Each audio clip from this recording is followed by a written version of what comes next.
This episode is brought to you by the Pelora Group. Welcome back to Winning Through Culture. I'm Tim Flanagan. And I'm Amanda Kramer. When culture's not a priority, people aren't a priority. Having an intentional focus helps you as a leader remain impactful and relevant as you move your business forward. Welcome to Winning Through Culture. Welcome back to another episode of Winning Through Culture. I am excited to be here with my co-host Amanda Kramer and our guest Ross Kimball. So our guest today is an actor, comedian, communication consultant, and keynote speaker. Ross has over 15 years of professional experience on screen and on stage. He has appeared in shows like It's Always Sunny in Philadelphia, and it is definitely not sunny in Charlotte today, Chicago Med, and on the 4-time Emmy Award-winning show Jury Duty. He's also been in films including Masterminds and Mascots, and he is also the founder of the Show Up Better Communications, where he helps high-performing professionals become more confident, clear, and effective communicators. So it's great to have you with us today, Ross. I appreciate that. Tim, I apologize. Did I say Emmy nominated or Emmy award-winning in that? 4-time Emmy nominated. Okay. We were nominated. We didn't win. I'm a 4-time loser. Did I say winner? You did, and I love your mindset, Tim. That's what we're talking about today, is that positive, that yes and mindset, baby. All right. Well, we're going to get to the yes and mindset. So yes, and they were nominated, not winners. So I'm an optimistic guy. I want to just push it over the line there. So yeah, thank you. Thank you. So clarification, nominated. Oh, that's awesome. I just don't want my friends to hear this and say, oh, so you just told them that you won? And oh, that was convenient. Yes, it's saving me. It's saving me. Well, I don't want to get us in trouble either. So we're already leaning into improv right now. So it's going to be great. I'm excited. That's right. Staying in the moment, going beat by beat. I love it. Perfect for the topic today. But maybe you can elaborate a little bit on your journey from comedy to acting to coaching leaders. Yeah, well, about 15 years ago, I took an improv class in Chicago. I was a 6th grade teacher during the day, huge comedy fan my whole life, but I was one of those that appreciated it in a sense of I wanted to just love it, and I like comedy, but I didn't want to mess it up. I didn't want to jump in, and in my mind, I'm from the Midwest, so if you're from the Midwest or any place that's cold, your mindset is like, no focus should be on you. The light should not be on you. Have it on other people. Who are you to think that you have something to say or that you're interesting? So I was like, I'm just going to enjoy comedy. Was finding myself in Chicago, was finding myself in the mecca of comedy. And I thought to myself, you know what? I want to get better at communicating because I was really, really bad. I was so self-conscious. I would be the type of guy that would say yes to a party, and then 20 minutes before the party would start, I would create something in my head that would not make me want to go, like a conversation or just an excuse. And so it took me 2 years to finally sign up for an improv class. Took an improv class, and just my world changed. So while I was doing that, on that journey, doing 6 nights of improv shows and teaching 6th grade, on that journey, my friends were going right alongside me, but being way more smarter and getting into their professional careers. So salespeople, financial advisors, med school, lawyer, all that stuff, they were doing that on separate paths. And I was doing my thing, got a job out in LA, found myself in LA. It's a crazy story. Tim and Amanda, I mean, I was paid not to be on SNL, auditioned for SNL twice, said no.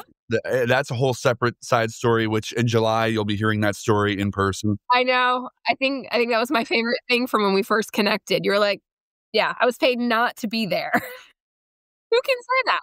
It's a whole side story, which I love, but that's a big part of my story that got me out to LA. And it got me really embracing the improv mindset and developing it to a sense of walking into any high pressure or low pressure communication situation, having that mindset of a yes and making everyone look really good around me, being a really good listener, staying present, all those things in my mind didn't apply to professionals. But as my friends were asking me to help with presentations, or, hey, Ross, I have a big meeting coming up, or I have a pitch. Can you help me with these transitions? Or I'm working on this story that I'm trying to open up the pitch with. Can you help me out? Because I know you're in the entertainment world. And so those two slowly meshed together. And about 7 years ago, I started charging money to help my friends, get more comfortable on stage. But now more and more, a lot of times our first impressions are what we're doing right now on camera. And we know from experience, this is not This is not normal. We are completely different people here than in person. We come across way flat.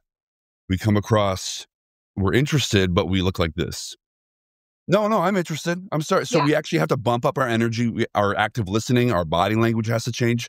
So long story short, those two roads merged when I would say 7 years ago, my friend said, listen, I have a small sales team. We have the same pitch deck and everyone is just, for the lack of a better term, just not doing a great job. Not doing a great job. They know their stuff, but it's a completely different thing to show that you know your stuff.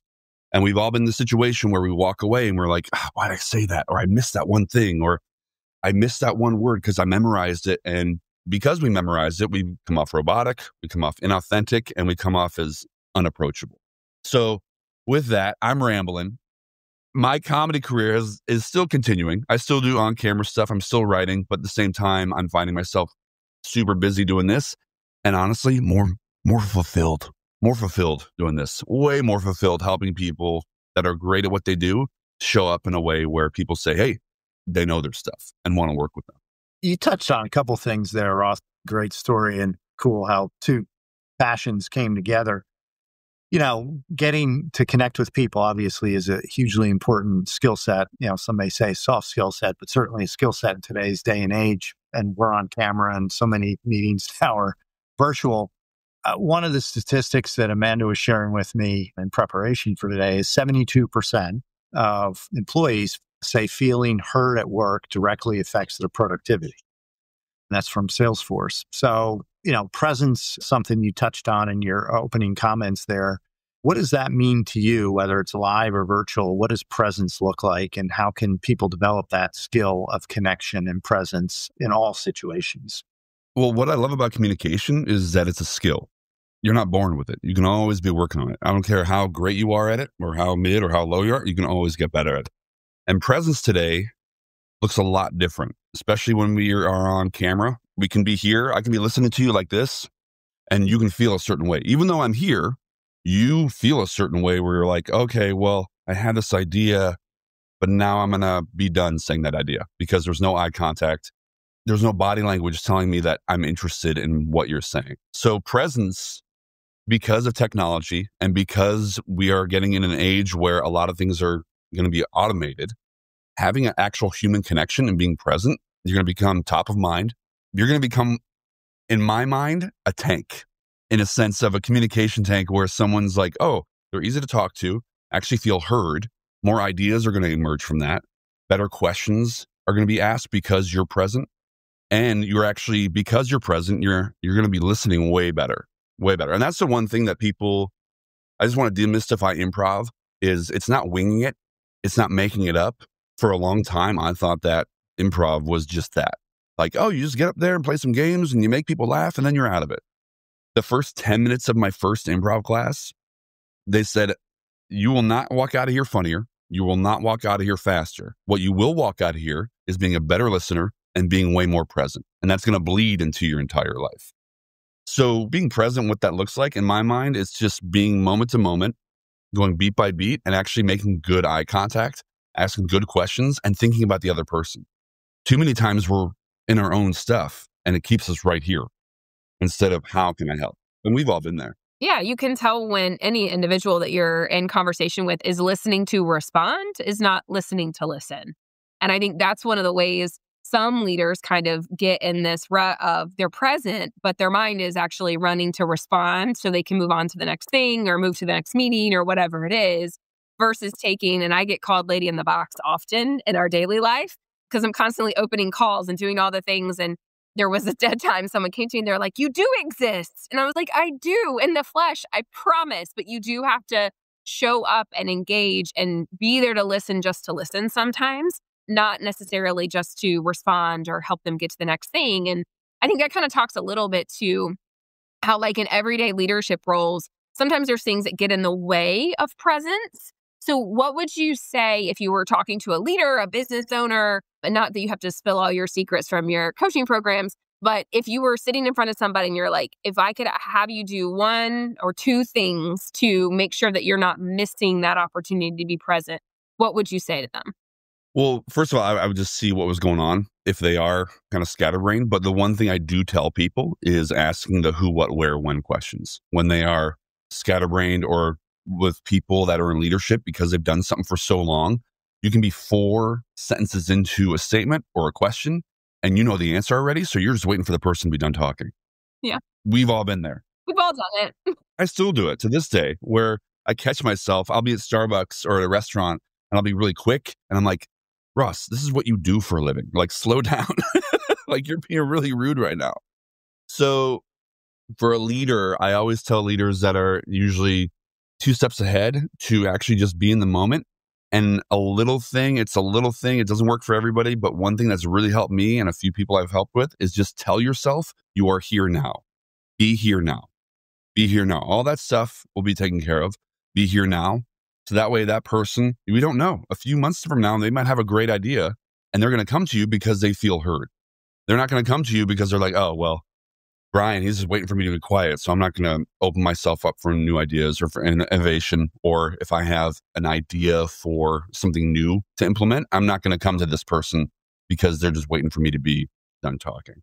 So telling yourself to be here now, even just whispering that to yourself mentally, say, be here now. That'll just ground you in the sense of what is happening right now. That way you can go beat by beat.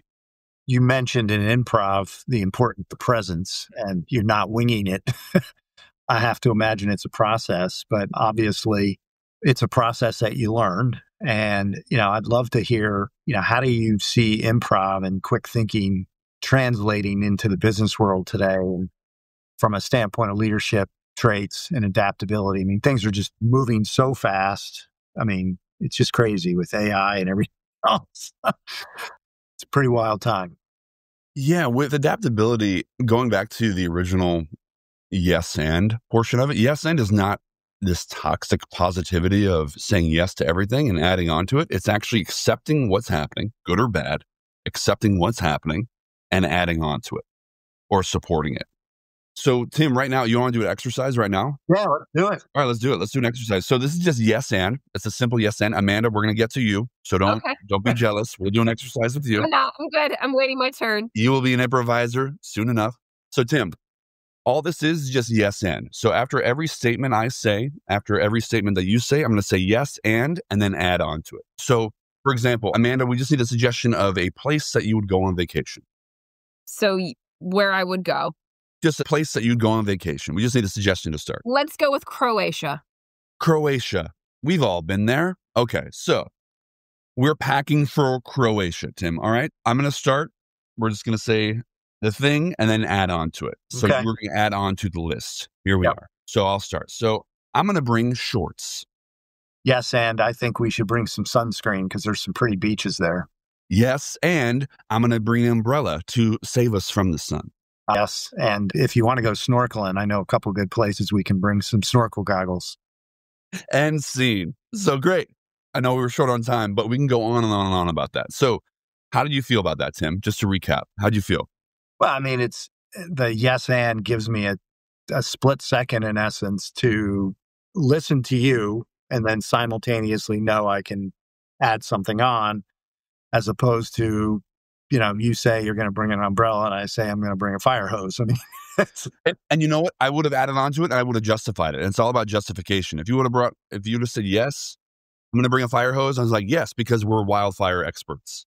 Yes. And we're going to. So yes, and justify. And they have wildfires there. Absolutely. Absolutely. So to go with adaptability, you were going moment to moment, you were in the moment and you weren't denying anything. I brought my umbrella and you're like, why would you bring an umbrella? Yeah. It wasn't that. And it's like, that's for momentum. You were doing this already, but I just want to show you the effectiveness of not just yes anding, but yes because. Have you taken an improv class, Tim? You got to be honest with me. Mm-hmm. Okay. Because you were actually showing me up a little bit. You were justifying some things. Oh, well. A little. I'm just giving you your flowers right now. That was great. So with this one, it's yes because. We're going to go to Croatia. Actually, new place, new scene. So Amanda, where are we going? Oh, She's got a long list. I'm counting all the places I'd love to go and then also have been. So let's go to Jamaica.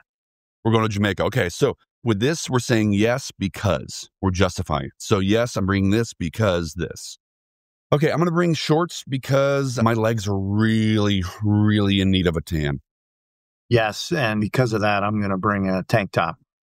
Yes, I'm going to bring a hat, one of those hats with like the straws, and it has actually a feather here. So that way it can have the birds really be attracted to it because I'm a bird freak. Oh, well, yes, because you're going to do that. I'm going to bring a net or something so the birds don't come after me. And see, nice. So we learned so much about ourselves. We built this world and all we had was Jamaica. So knowing whatever you said, I was supporting and we were going with, and I'm a bird guy and I'm going to protect myself, but also protect you. All these things we can build off of. It's just not singular. We can actually create a 3D world around it. Parlaying that to the business world, if we generate ideas and we're opening ourselves up to having people ask good questions, with those answers, asking more questions to pull out more information, we actually develop a quote unquote world where we know how to help our clients out, to help our customers out, to help our teams out, to help ourselves out, just being open to that. So it's more mindset than anything, in my opinion. That's what really opened up my mind to the improv world where, yes, it can be fun and a lot of humor is a result of improv, but really getting down to the basis of it is just going beat by beat, being a really good listener and not cutting down anybody's idea in the sense of, and you can still say no, but in a way that is not saying no. So it can be, and I know I'm jumping ahead of here, but I think it's really important because in leadership, we hear a lot of people come up with ideas or initiatives, or it's like, hey, what if we did this? Or what if we did this? Especially in meetings. I find that a lot when people come to me and they're like, I want to develop this yes and mindset, but people have some heinous ideas where I'm like, what are you talking about? And I want to respond that way. And I was like, you can respond that way, but if you want to, we can actually respond in a way where if you want to have a team that is going to be positive and a team that is forward thinking, starting off with a compliment, saying like, I love your idea. I love the way you're thinking on this, the yes and whatever that is. It could be a crazy idea. Wow, I've never actually heard that before. But what we're doing right now is boom, boom, boom, boom, boom. So directing it in a way where it's forward motion or to redirect and a focus on, we can come back to that. But right now we're focusing on this. And that helps too. Yeah, to your point, it's not dismissing when it comes up, right? So asking good and better questions continues the ideation aspect. And if you want a team that feels safe, and I think we talk a lot about psychological safety in the workplace, like if you want a team and an environment, and I'm going to go as far to say a culture, right? Because this is winning through culture. If you want a culture in your organization that is, known for being you're psychologically safe, that is something that you really do have to foster. It's embracing that idea, even as the word you used was heinous, as like off the wall or heinous as that is, not dismissing it, acknowledging that that's an idea that could be worked through, and then moving into, and we also use working genius in our daily life, but then you would move into discerning, like, okay, great, let's talk about if that is the best idea to solve X, Y, and Z, and then enroll the parties into making that a reality or, refocusing on what is at hand. So that's a really good point.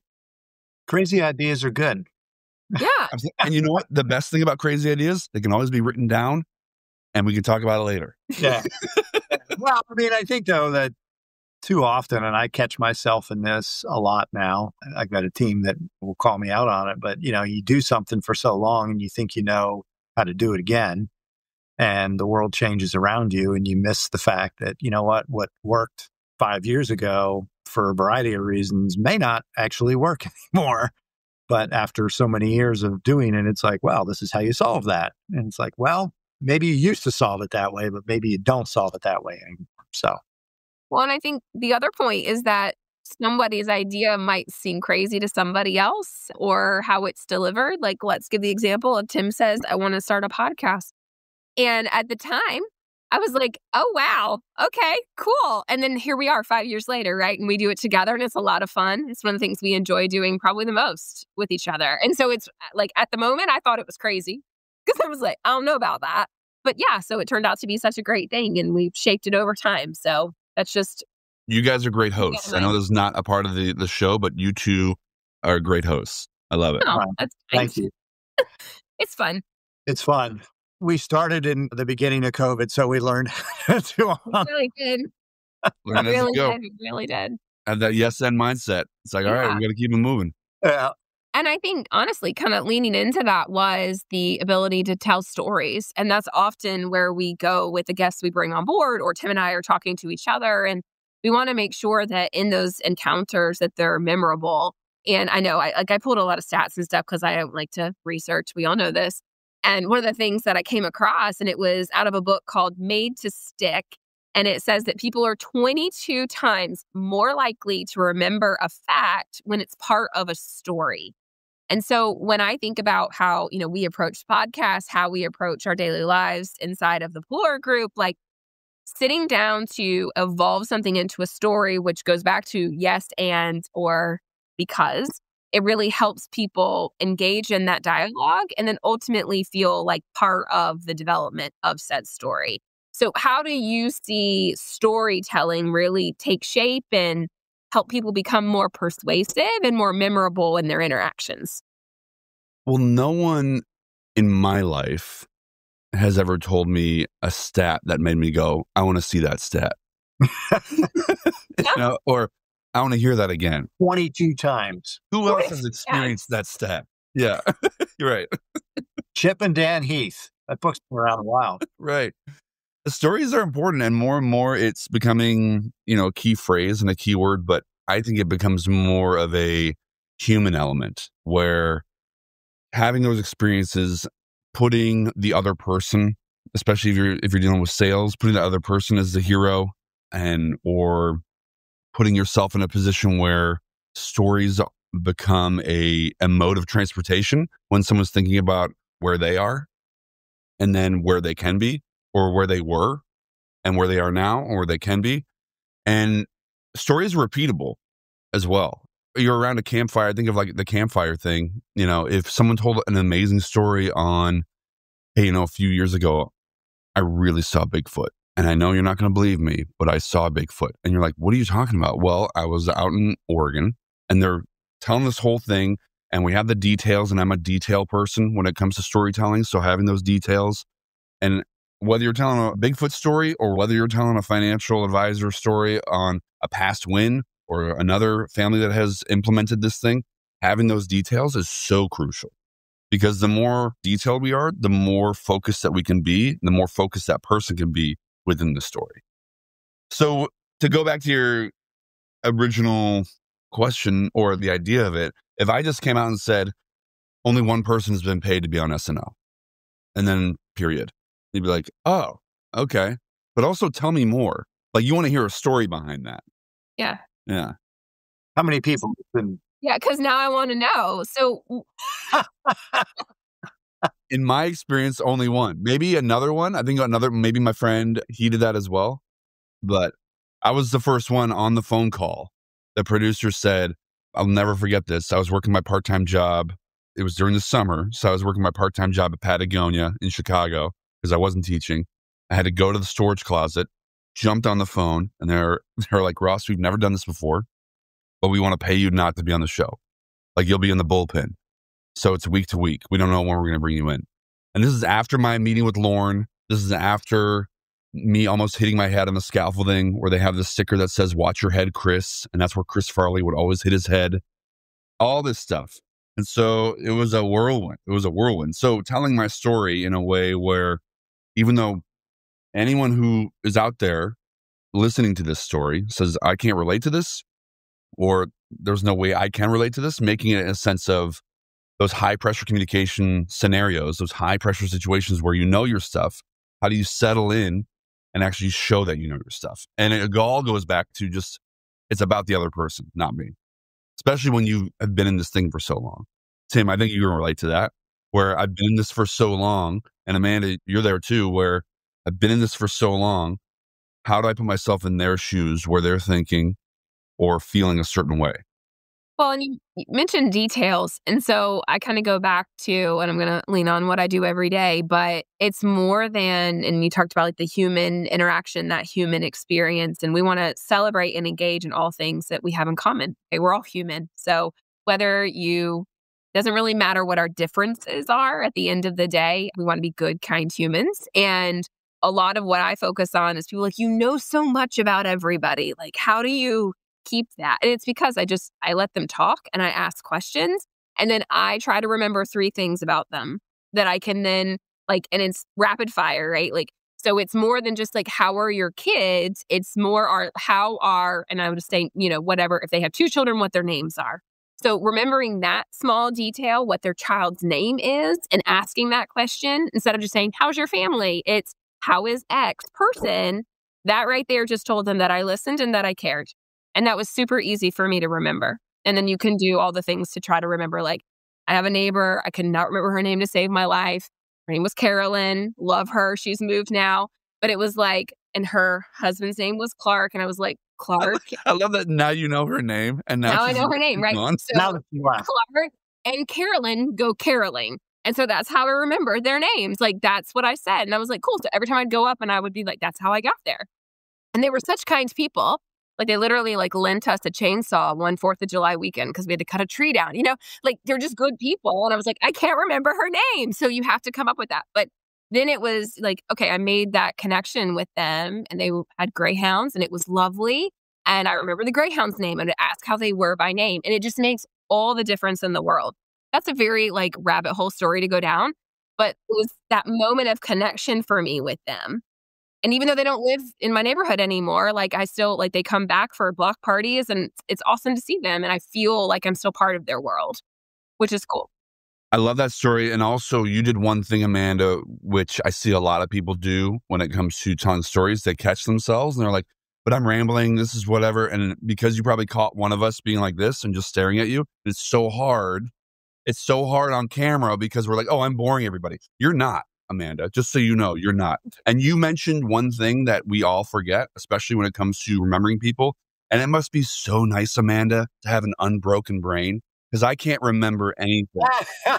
I cannot remember people's name for the life of me. I'll remember your face for the rest of my life. I'll see you in an airport in Omaha 30 years from now. And I'm like, you gave me CPR 13 years ago. Well, I'll remember that. The one thing that you mentioned in those interactions or just getting to know someone, people love talking about themselves, number one. But also, it's that phrase of tell me more about that. I've never base jumped before. And I have no experience of that, but what was that like? What got you into that? All those types of things, those people love talking about themselves. And also you become the most interesting person at the party. Psychologically, people are like, hey, you know who's cool to talk to? Amanda.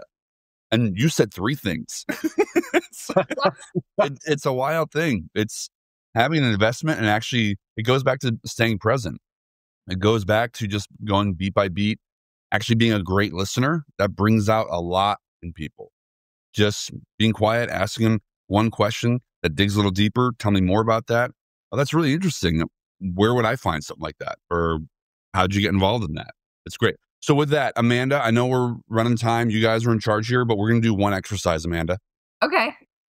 It's about presence and staying in the moment. We're not going to do the whole alphabet. We're not doing the whole alphabet, but this is called last letter, first letter. All right. How this works is we're going to have a conversation. All right. Now, listen to me. You're already up in your head. Be here. Okay. We're here. This is what we're doing. Last letter, first letter. We're just going to have a conversation. The last letter of the last word that I say or the other person says, that letter has to be the first letter of the word that you say. So if I said, I'm going to bring an umbrella, your first word would be A. Dog walks in the rain. Oh, perfect. I love it. That's perfect. So that's what we're going to do. And we're going to do this until I tell us we're done. All right? Awesome. I feel like Tim got the easier of these. Just heads up. I feel like I did too. So, Oh, no, I'm giving Tim one more. So it'll be a really quick one. All right? Here we go. Ready? Okay. Yeah. Amanda, what is one thing that people don't really know about you? Umbrellas are actually my favorite, and yellow umbrellas are the best. Today, here in Atlanta, it is raining. Cats and dogs. Actually, chihuahuas. Ends with an A. I know. I just realized I gave you the really hard word. I know. I was like, okay, then I have to spell that in my head. All right, Ends cool. with an A. I know. Yes. Okay. And I wonder how Chihuahuas feel about that. Totally. I get it. Because sometimes smaller dogs get a little up in their head because they want to be big dogs. Sometimes big dogs act like small dogs. And scene. And small dogs. Right. Oh, go on. I was like, and I'm going to go down this path. Did you want me to go down the whole thing, like actually raise guide dogs? Whatever you want, but I love it. We'll call it scene. Nice. Okay, Tim, we're going to roll into another thing. This is about presence, staying in the moment. Sometimes I play this out in the world. When I'm out in the world, I play this. It's called last word, first word. The last word of my sentence has to be your first word in your sentence. Oh, okay. If I said big dogs like to be small dogs, your first word would be? Small cats. Oh, dogs. Oh, dog. Small. The last word, first word. I know, this is tough. Why don't you start? All right. It's raining here in Charlotte. Charlotte is a city I've never been to, and I'm super excited to be there in July. July can be very hot in Charlotte. Charlotte made this beautiful web on this barn with a talking pig. Have you heard of this story? Stories are the favorite thing I like to hear. And scene. Nice. So in both those exercises, and you guys crushed it, in both those exercises, what were you thinking about? I was paying attention to what you were saying. Yeah. If you're listening, it's almost like a call and response. Like, you know that you have to engage enough to be like, okay, I had to do the last letter. Of course, you can give me Chihuahua. I wasn't checking email or Teams. Yeah, like you couldn't, because you had to be, that whole concept of be where you are, be where your feet are, be where your screen is, right? You have to be there because otherwise you would miss it. And it's tougher and tougher nowadays. So I did that for two reasons. Number one, to show you that you can do this. You actually can be present. And to show you that going beat by beat, you actually get more information out of people instead of going 3 steps ahead. And we can always go 3 steps ahead, but people actually feel heard. They feel like you care about them, which nowadays, that is a huge commodity. People feel like they're cared about. You're going to become top of mind. You're going to get referred to more. If you feel like, oh, you know who actually takes their time with me is so-and-so, because they actually are in the moment. So you guys did great. That was just like, it was like above the tip of the iceberg when it comes to improv exercises. You guys did great. All right. Well, maybe we have a future. If you guys want to do this for like free for 20 years, and then you guys can eventually get paid for it. Yeah. Yeah, like it. Well, we're 5 years in. Oh. We are. This is true. Yeah. So I do have a couple. Well, I'm just going to say one. Like, I have, if we're thinking about, like, you've been on sets across TVs and shows and all the things, what has been your favorite moment of connection in your career so far? Are you going to say jury duty? I don't know. You know what? Jury duty was one of those things where if I got SNL, I would not have been on jury duty, because they were looking for people that have never been on TV or have been on TV a few times but were not recognizable. Jury duty was an experience that I would say, yeah, jury duty is a big one because of connection, because we all had to work together and we had to get this person to the finish line, and there were no cuts. It was like true improvisation where Ronald, if you haven't seen it, Truman showed someone for 3 weeks. So while Ronald, everyone was an actor except for one person. Even the episode where we go to Margaritaville, all those people were extras. So staying in the moment and knowing and trusting people that, hey, our goal is this, and trusting everyone is so good at what they do that while this is happening over here, Ronald is talking over here, we are over here developing our stories so that way we can jump in when we can jump in. So that connection was really huge. But one of the biggest jobs I ever got, and it was my first job that made me think, holy cow, I'm an actor, was Masterminds. It was a movie with Owen Wilson, Zach Galifianakis, and Kristen Wiig. And I was just a nobody, truly, truly a nobody. And I got this role, and my third day on set, I was just rattled with imposter syndrome. What am I doing here? And I'm messing up everything. And it was really, really bad. And I remember walking back to my trailer, and Kristen was coming towards me, and I said, hey to Kristen. I couldn't believe I was working with her. And she stopped and she goes, hey, Ross, I just want to let you know that you're here for a reason. That everyone here is rooting for you and you're doing a great job, but you're here because you're supposed to be here. And then she just walked away, and I was like, I needed that. And I think she did that because someone did that to her. because a lot of times we get in these situations where you get invited to the table and you're like, but I don't even know how to hold a fork. And you're like, no, we'll teach you how to hold a fork, but like you should be at this table because we want you here. And knowing that was the biggest connection point, and my best memory in Hollywood was that connection, because I look up to Kristen like she's an older sister. She was great. Yeah, I really appreciated that. That's awesome. Yeah. Wow, and it shows the power of she was being present enough to share that with you. Yeah, and she knew how that felt. And that's why I do what I do. I love helping people out because I know exactly how it feels to know your stuff. But then when you're in front of people or when you want to communicate it, it comes out completely different from your head. It's one of those things where like everyone's the best communicator in the world until they open their mouth. You know? It's the reverse on that Mike Tyson quote on like everyone's tough until they get punched in the face. Yeah, everybody's got a plan until they get punched. Everyone's got a plan. Exactly. Any one improv principle every leader should master or embrace? We didn't touch on it a whole lot, but the one thing that I work with teams on is making everyone in the room look good. Because if that's the mindset, if everyone has that mindset of making everyone in the room look good, then we don't have to worry about ourselves in the sense of, okay, how am I doing this? Everyone's going to support what I have to say. Everyone trusts me.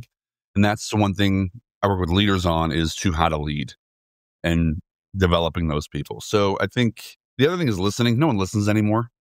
Everyone's just waiting for everyone to be done so they can do their thing. But active listening is one of those, and we'll talk about it off camera, but I would love to do some exercises like this with the group, because it just clicks into people's brains on, oh, I can listen. I can actually be a person who goes moment to moment and beat by beat. So that way the presence is felt. So it's a lot of things. I'm a huge comedy and improv nerd, and this bleeds into every part of your life once you start developing this mindset. But the cornerstone of it, in my mind, for leaders is to make everyone around you look good. Yeah. Okay. Well, I think that is a great place to bring us to a close. I know we're going to put some information about you in our show notes. Showupbettertoday.com is your website, and we will definitely put the information on your website and how people can find you on social media out there.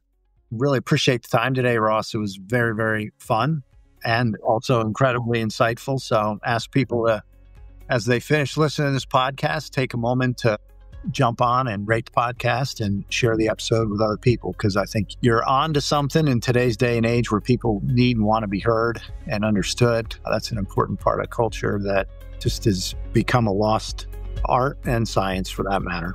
Yeah. Ross, it was so fun. Thanks for being with us. Yeah, Tim, Amanda, thank you so much for having me. I really appreciate it. Thanks for joining us for another episode of Winning Through Culture. Until next time, stay intentional, be impactful, Because your culture matters.